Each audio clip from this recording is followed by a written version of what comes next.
오늘 말씀의 제목은 광채가 난 사람입니다. 광채가 났다. 누가 광채가 났을까요? 모세가 광채가 났습니다. 모세는 시내산에 올랐고 시내산에서 십계명을 가지고 내려왔는데 이스라엘 백성들이 금송아지를 섬기고 춤추는 모습을 보고 화가 나가지고 그 돌판을 던져버렸었습니다. 그래서 하나님께서 다시 새 증거판을 주시기 위해서 모세를 시내산으로 부르셨습니다. 모세가 시내산에서 내려왔을 때 그의 얼굴이 빛이 났다 그렇게 말했는데 그냥 빛이 아니라 아주 눈부셨다 그렇게 말할 수 있습니다. 하나님과 40여일 머물러 내려왔을 때 두 번째 모습은 첫 번째 모습에서 분노하면서 이방 우상을 섬기는 그들에게 대하여 이 돌판을 던진 그 분노의 모습이 아니라 정말 범접할 수 없는 거룩한 모습을 가지고 백성들 앞에 나타나니까 그 모습을 본 사람들은 놀랬다는 것입니다. 그래서 이 모세의 빛나는 얼굴이 3번 빛났다는 말이 나오는데요, 떡도 먹지 않고 물도 마시지 않았던 모세가 여호와로 말함으로 말미암아 그의 얼굴에 광채가 났는데 그는 그것을 깨닫지 못했다 그렇게 성경은 말합니다. 그래서 이 왼쪽의 그림이 모세의 광채가 난 모습이라고 한다면 오른쪽은 우리가 알고 있듯이 변화산에서 예수님이 모세와 엘리야와 함께 대화하는 그 모습의 그림입니다. 제자들 베드로와 야고보와 요한이 그 영광 중에 대화하는 그 모습을 보니까 구름 속에서 이는 내 사랑하는 아들이요 내 기뻐하는 자니 너희는 그의 말을 들으라 그렇게 말씀하셨습니다. 그러니까 변화산에서 시내산에서 내려온 여호와의 광채의 모습은 예수님의 변화산상에서의 그 모습을 예표하는 그러한 말씀이라고 볼 수 있습니다. 여호와의 영광이 모세에게 비춰졌다 그것입니다. 우리가 알고 있는 민수기 6장의 말씀 보면 여호와는 그의 얼굴을 내게 비추사 은혜 베푸시기를 원하며 여호와는 그 얼굴을 내게로 향하여 드사 평강 주시기를 원하노라.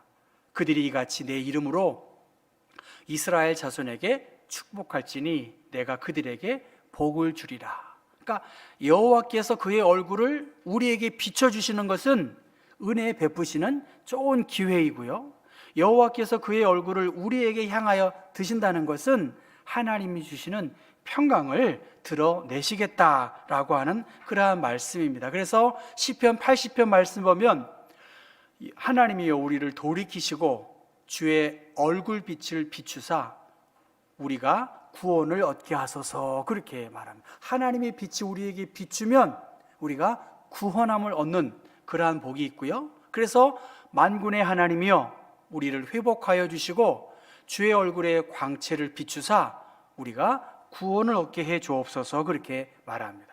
지금 광채가 난 모세, 그는 하나님이 함께 하신다는 아주 가장 강력한 말씀이라고 볼 수 있습니다.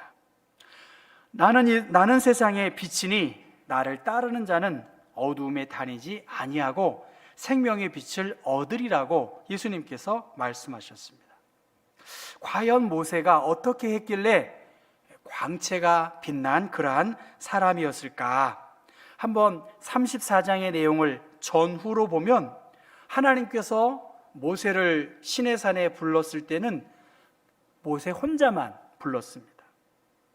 아무도 그와 함께 오지 못하게 했고요, 또 양과 소도 산 앞에서 먹지 못하게 했고, 구름 가운데 여호와께서 강림하셔서 모세에게 말씀하십니다. 나는 여호와다.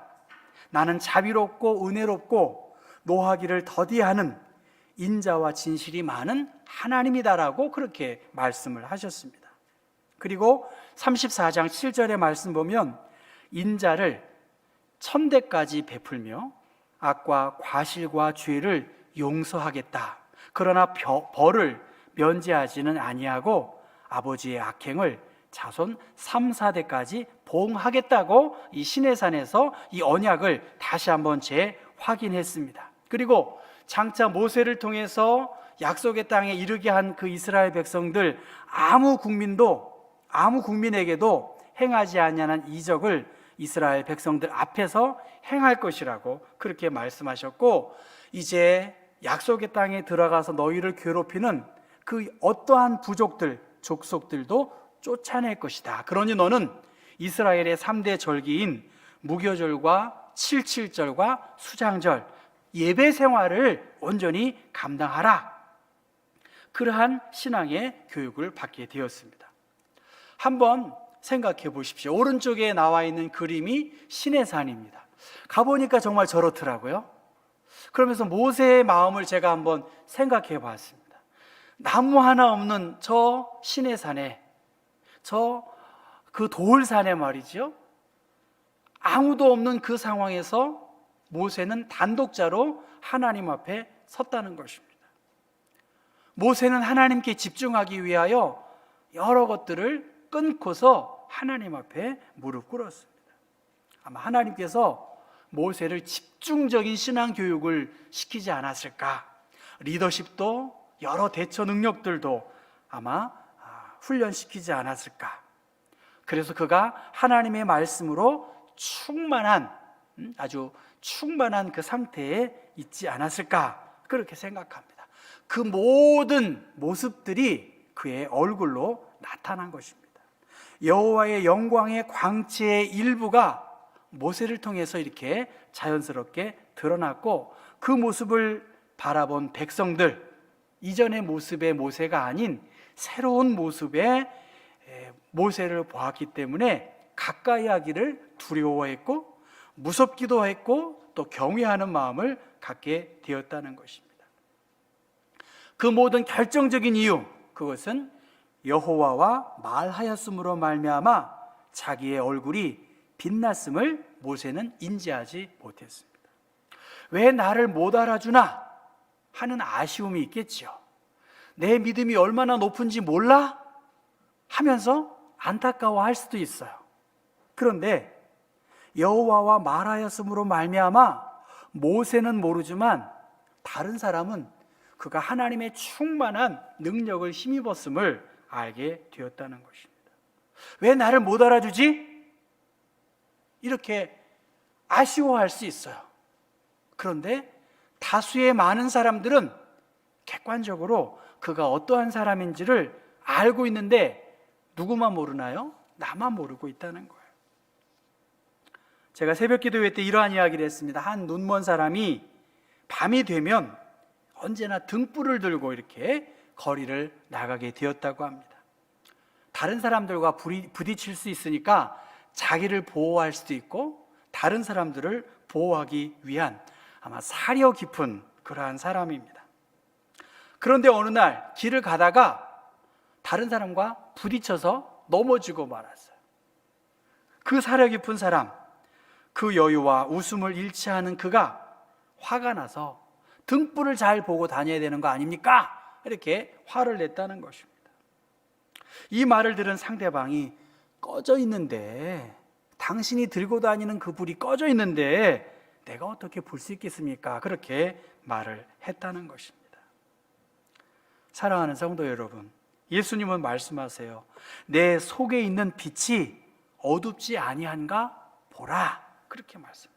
여러분의 마음의 빛이 어둡지 아니한가 보라.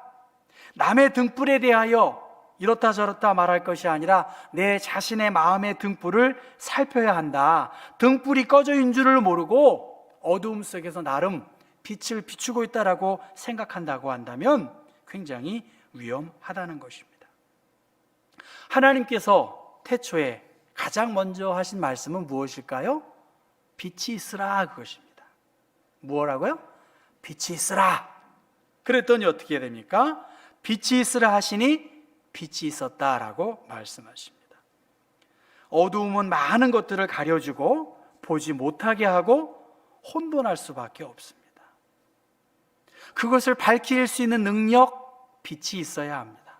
어두움은 빛을 두려워합니다. 빛이 있으면 어둠은 물러갈 수밖에 없다는 것입니다. 사랑하는 성도 여러분의 마음의 빛이 하나님이 주시는 빛으로 환해져서 나의 이 마음과 씀씀이를 보고 하나님의 영광과 빛이 드러날 수 있기를, 그러한 그리스도인이 되기를 주님의 이름으로 부탁해요. 그렇게 살아야 되지 않겠냐는 것입니다. 모세는 하나님의 영광의 광채로 빛났습니다. 하나님의 임재하심을 느끼기에 충분했어요. 그 빛을 보았기 때문에 범죄한 백성들 다시 한번 하나님 앞에 나와 자신의 죄를 용서하고 자비의 자리에 나와야 할 계기를 그들은 얻게 되었는데, 자기를 살펴보니 두려운 상황에 주저할 수밖에 없었던 것입니다. 번개가 굉장히 치는 어느 날이었습니다. 저는 부대 밖에서 교회 일을 했었던 사람인데요, 다른 부대에 파견을 나가서 군생활을 마쳤는데요, 부대에 들어가는데 마침 번개가 굉장히 많이 치는 거예요. 월남까지 다녀온 주임상사, 잔뼈로 굵은 주임상사가 저에게 아주 진지한 모습으로 군정 선생, 나를 위해서 기도해 주세요. 두렵습니다. 죽음이 두려우니 일병 상병에 불과한 저에게 두려움을 호소하고 나를 위해서 당신이 믿는 하나님에게 기도를 해달라고 그렇게 부탁을 하더라고요. 제가 보여줄 게 뭐가 있겠습니까? 그런데 적어도 그 군생활의 잔뼈가 굵은 그분에게 비춰진 제 모습은, 저 친구는 하나님을 믿는 사람이구나, 하나님의 든든한 백이 있구나, 나도 그 하나님의 백에 의지해서 이 위험에서 나를 건져달라고 기대감을 가지고 저에게 부탁한 것이지요. 그리스도를 닮는 성도의 모습, 그리스도를 닮은 성도의 삶, 의외로 믿지 않는 사람이 자신의 한계를 인정하고 우리를 두려워하고 우리를 보고 부끄러워하고 우리에게 기대감을 갖고 있습니다. 제가 보니까 그래요. 오히려 예수 믿지 않는 사람들, 돈이 굉장히 많은 사람 제가 만난 적이 있었거든요. 부산에서 10번째 부자면 굉장한 부자 아닐까요? 그러면서 저한테 나는 당신이 믿는 하나님 부자, 당신이 더 부자입니다, 그렇게 이야기하신 분도 있었어요. 세상 사람들은 거룩하고 신실한 믿음, 그 마음을 간직한 사람들을 보고 두려워하고 있다는 거예요. 그런데 우리가 그들의 기대, 그들은 우리들을 귀하게 보는데 꺼진 등불로 마치 세상을 비추는 빛처럼 생명력 없이 살아간다고 한다면 예수님이 말씀하신 물과 성령으로 거듭 태어나야 한다. 회개하고 이 복음을 믿고 복음의 빛 안에서 아까 어린이 시간에 하려고 했던 그 성경의 말씀에 비추어서 우리가 접속되고 충전되는 생활을 해야 된다는 것입니다. 여러분, 저 그림이 누가 조각한 것인지 10중 8구 맞힐 수 있어요. 미로 시작하면 누굴까요? 미켈란젤로입니다. 미켈란젤로의 무슨 상일까요? 예? 다윗상일까요?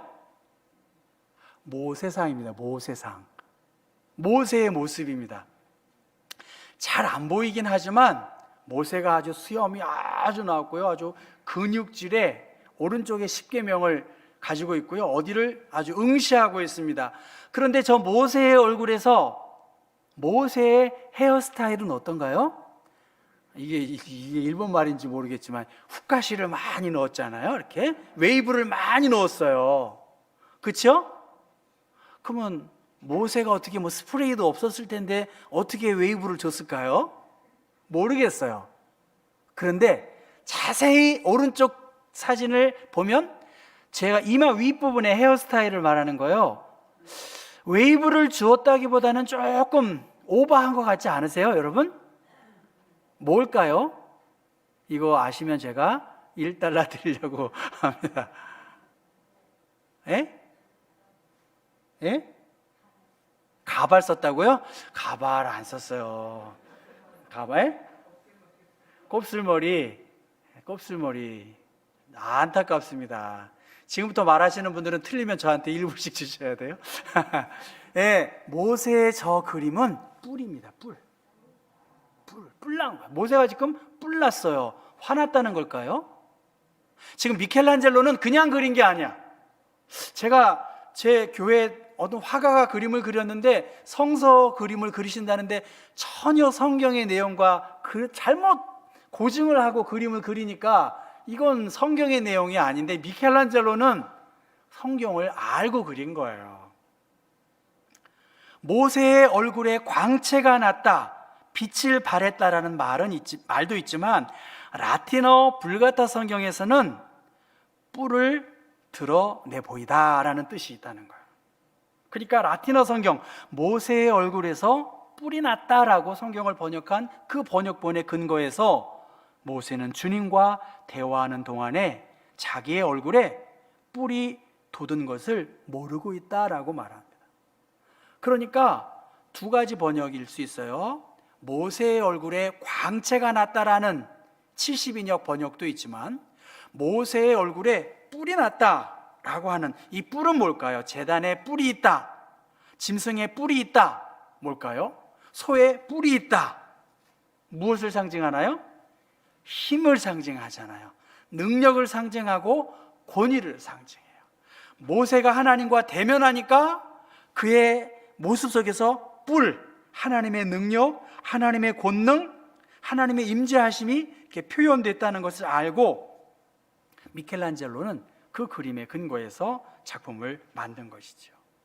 뿔이 달린 저 모세의 의미, 지금 이스라엘 백성들은 금송아지 신상을 섬겼던 사람이었어요. 그런데 두 번째 내려왔을 때의 그의 모습에는 뿔이 달렸다라고 하는 것을 해밀턴이라고 하는 구약 학자는 광채나는 모세의 얼굴, 과연 이스라엘 백성들이 약속의 땅을 차지하기 위해서 그 광야 생활을 견딜 수 있는 힘, 그것은 뿔이 달린 금송아지를 따를 것인가? 뿔이 달린 금송아지를 의지할 것인가? 아니면 뿔이 있는 광채가 나는 하나님의 종 모세의 리더십을 따를 것인가? 너희들이 결단해야 된다라고 하는 것입니다. 그 모세의 광채, 그 뿔에 담긴 그 의미는 여호와의 영광, 여호와의 임재하심, 이스라엘의 회복, 하나님의 끊을 수 없는 사랑의 모습이 다 표현된 그러한 그림이라고 볼 수 있습니다. 어두운 데에 빛이라 말씀하셨던 그 하나님께서 예수 그리스도의 얼굴에 있는 하나님의 영광을 아는 빛을 우리 마음에 비추었다라고 사도 바울은 말합니다. 지금 성경을 통해서 말씀하고자 하는 것은 우리의 얼굴에 하나님의 빛을 비추는 것이 아니라 예수를 알므로 말미암아 우리의 마음에 빛이 들어가므로 말미암아 우리의 마음에 따뜻함이 있고 우리의 마음에 밝은 새로운 일들이 이루어져야 되지 않겠냐는 것입니다. 제가 예전에 유명 연예인을 만난 적이 있어요. 내려오는 거예요. 저는 올라가고 너무 그 모습에 아우라가 느껴졌어요. 제가 전에 힐튼 호텔의 국가조창 기도회를 간 적이 있어요. 이야, 잠깐 지나갔지만 그 대기업 회장을 제가 이렇게 살짝 보니까 이 아우라가 있는 거예요. 뭐 좋은 옷을 입어서 그런가? 좋은 특수 화장품을 발라서 그런가? 어떤 품격이 있습니다. 모세는 지금 밤낮 40일 동안 아무것도 먹지 않았어요. 지치고 곤고할 수밖에 없었던 그러한 상황이었음에도 불구하고 그가 하나님의 말씀으로, 하나님이 주신 사명으로 불타있기 때문에 광채로 나타났고 하나님의 권능이 모세에게 나타난 것입니다. 그 예는 스데반 집사의 모습을 통해서도 그가 고난 가운데에서도 얼굴에 빛을 발했다라고 하는 것을 우리가 알고 있습니다. 외국 사람들은, 서양 사람들은 다는 아니지만 제가 본 외국 사람들은 평상시에는 그렇게 화장을 하지 않아요. 근데 어떤 특별한 목적이 있으면 완전히 변신해가지고 진짜 그런 모습을 봅니다. 근데 우리 한국 학생들, 일본 학생들은 화장을 많이 해요. 뭐 이렇게 애들이 화장을 많이 할까? 저는 이해하지 못하겠는데 이 유학생들을 보면 화장을 많이 합니다. 제가 외국에서 한국에 오면 교인들의 모습이 번쩍번쩍 빛나는 거예요. 여기는 조명이 좀 덜 비쳐서 그런데 보통 우리 교인들이 얼굴이 환하다는 것입니다. 신경을 쓰셨겠지요. 좋은 화장품도 발라야 하고 건강도 관리하고 또 그것에 맞는 옷도 입어야 되겠지요. 저는 오늘 이 말씀을 보면서 우리의 내면을 좀 밝혀야 된다. 내 이름, 내 얼굴, 그 속에서 그 이미지를 오늘 우리 권사님이 기도하신 것처럼 뭔가 상품화될 수 있어야 되지 않겠냐는 거예요. 하나님과의 깊은 교제를 가지고 있는 사람들의 모습은 달라야 하고 그 교제 가운데 하나님의 능력이 나타날 것입니다. 그래서 모세는 그들에게 말하기를 마침에 이스라엘 백성들과 말하기를 마칠 때에는 얼굴의 수건을 가리웠고요. 또 하나님께 나아갈 때는 다시 한번 자기가 그 수건을 가리고 하나님의 임재 앞에 나아갔습니다. 전 이 말씀을 이렇게 설명하려고 해요. 당회실이 좀 춥습니다. 심야전기 저 하나니까 좀 추워요, 저에게는. 그렇다고 뭐 가전기구를 또 하기도 좀 너무 더우면 또 둔해지기도 하고, 제가 요새 생각한 건 좀 두꺼운 수건을 갖다 놓고 그 온기를 데펴가지고 제 무릎팍 위에다가 놓고 두 개를 갖다 놓은 거예요. 그래서 하나는 조금 두툼하니까 이게 좀 오래 가고요. 얇은 수건은 금방 이게 온기가 바뀝니다. 하나님께 우리가 더 접속되어지는 시간이 깊어지면 깊어져야 되는 것이지, 지금 모세는 그가 죽을 때까지 여호와의 영광이 그에게 임한 것이 아닙니다. 하나님께 직접 받은 일시적인 현상이었지만 그는 장차 없어질 마지막 영광의 나라를 보여주기 위해서 그는 이 수건을 가리기도 하고 또 덮이기도 했다는 것입니다. 고린도후서 말씀 보면 그들의 마음이 완고하여 오늘까지도 구약을 읽을 때에 그 수건이 벗겨지지 아니하고 있으니 그 수건은 그리스도 안에서 없어질 것이다. 이미 우리에게 복음이 주어졌는데 복음이 분명히 선포되었음에도 불구하고 그들의 제한된 가려진 모습 속에서 복음의 진리를 깨닫지 못한 것을 예수께서 수건을 거두어 없애 주시겠다라고 말씀하셨습니다. 여호와의 영광이 빛나기 위해서, 우리가 하나님의 능력을 받기 위해서 신의 산에 올라가야겠고 그 은혜를 잘 간직하고 다시 리차지해야 할 영적인 운동들을 우리가 감당해야 합니다. 충전된 우리들은 세상에서 하나님의 말씀에 의지하여 주어진 기회를 우리가 선용해야 할 것입니다. 예수님은 하나님은 빛이시라고 말씀하셨고 너희는 세상의 빛이니 빛이 사람 앞에 비치게 하여 너희의 빛이 사람 앞에 비치게 하여 너희의 착한 행실로 말미암아 하늘에 계신 너희 아버지께 영광을 돌리라고 그렇게 말씀하셨습니다. 곧 하나님은 빛이시라 너희는 세상의 빛이다. 여러분의 마음의 등불을 다시 한번 살펴보실 수 있기를 바라고요. 그리스도인이 있는 곳에, 그리스도인이 가는 곳에 더 따뜻하고 평화롭고 또 나로 말미암아 이 설 명절이 더 푸근해질 수 있는 일들, 그래서 이 하나님의 은혜를 잘 간직하시고 이 복음의 빛을 드러낼 수 있는 좋은 기회로 선용하실 수 있기를 주님의 이름으로 부탁합니다. 찬